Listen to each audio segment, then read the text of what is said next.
telah menetapkan tersangka, tetapi KPK menyebut belum bisa disampaikan ke publik.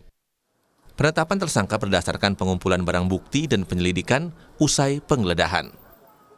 Hanya sedang berjalan, baru kemudian kan teman-teman tahu ya, kemarin dilakukan proses penggeledahan, kemudian siang ini dilanjutkan proses penggeledahan di Kementerian Pertanian, jadi kan masih di awal. Proses penyidikan itu pasti kemudian ada pihak yang ditetapkan sebagai tersangka, begitu ya.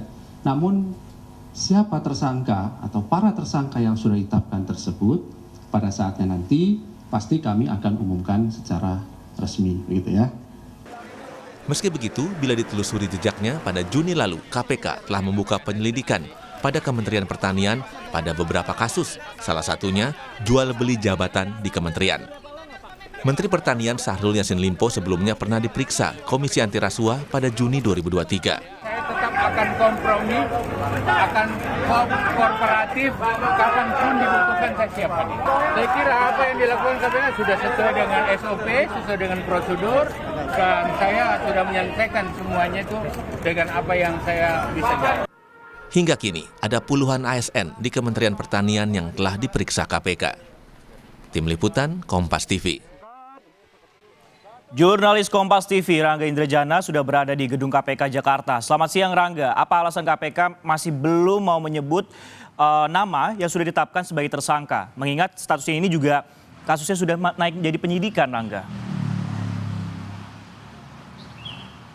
Baik ya, selamat siang Francisco dan saudara. Alasan KPK belum menyebutkan siapa yang menjadi tersangka dalam perkara kasus dugaan korupsi di Kementerian Pertanian ini adalah mereka akan mengumumkannya pada saat penahanan dilakukan. Jadi masih menunggu ketika penyidikan sudah berlanjut dan sudah bisa menahan sang tersangka ini. Hal ini juga berhubungan dengan informasi yang sudah disampaikan oleh KPK, yakni perkara ini masih berjalan, baru tahap penggeledahan alias tahap awal. Kini KPK masih mendalami barang-barang bukti yang sudah diamankan dari sejumlah lokasi, yaitu di rumah dinas Menteri Pertanian dan juga kantor Kementerian Pertanian, khususnya kantor ruang kerja Menteri Pertanian dan juga Sekjen Kementerian Pertanian. Untuk barang bukti itu sendiri, berdasarkan informasi terbaru yang baru saja diberikan oleh Kepala Bagian Pemberitaan KPK Ali Fikri, barang-barang yang diamankan dari lokasi sebelumnya yakni di ruang kerja Menteri Pertanian dan juga Sekjen Kementan, ada dokumen dan bukti elektronik yang diduga punya kaitan erat dengan perbuatan pidana yang dilakukan oleh tersangka yang belum disebut namanya ini. Hingga kini KPK masih melanjutkan dengan analisis dan juga penyitaan akan segera dilakukan.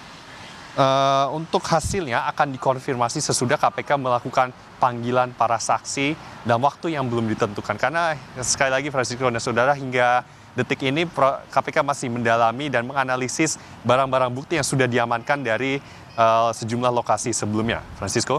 Pengumuman tersangka baru akan diumumkan saat dilakukan penahanan dan juga KPK saat ini melakukan analisis terkait dengan barang-barang yang disita. Nah, ini yang cukup menarik sebenarnya, Rangga.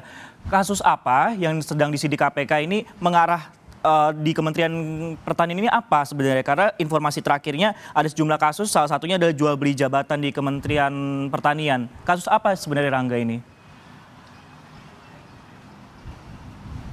Baik ya Francisco dan saudara, untuk informasi mengenai pasal yang akan diterapkan, jadi bisa diterka bahwa ini merupakan arahan dari kasus ini. KPK menerapkan pasal terkait permintaan paksa atau pemerasan jabatan. Menurut Kabag Pemberitaan KPK Ali Fikri, maksudnya adalah ke arah menguntungkan diri dengan menyalahgunakan kekuasaan, memaksa dan memberikan suatu hal berdasarkan kekuasaannya, sehingga ada dugaan pemerasan dalam kasus ini seperti yang sudah diterapkan KPK.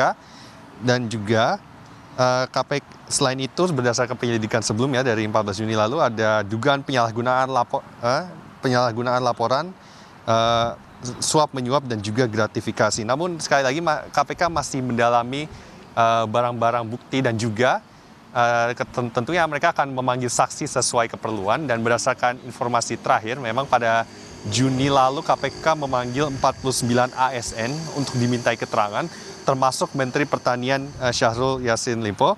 Dan selain itu, seiring dengan proses ini berlanjut, tentunya KPK akan memanggil kembali saksi sesuai keperluan mereka dalam tahap penyidikan seperti yang kini sedang berjalan. Jadi tentunya kita akan menanti langkah berikutnya dari KPK apabila mereka sudah selesai menganalisis dan menetapkan tersangka untuk mendalami perkara ini. Sisko?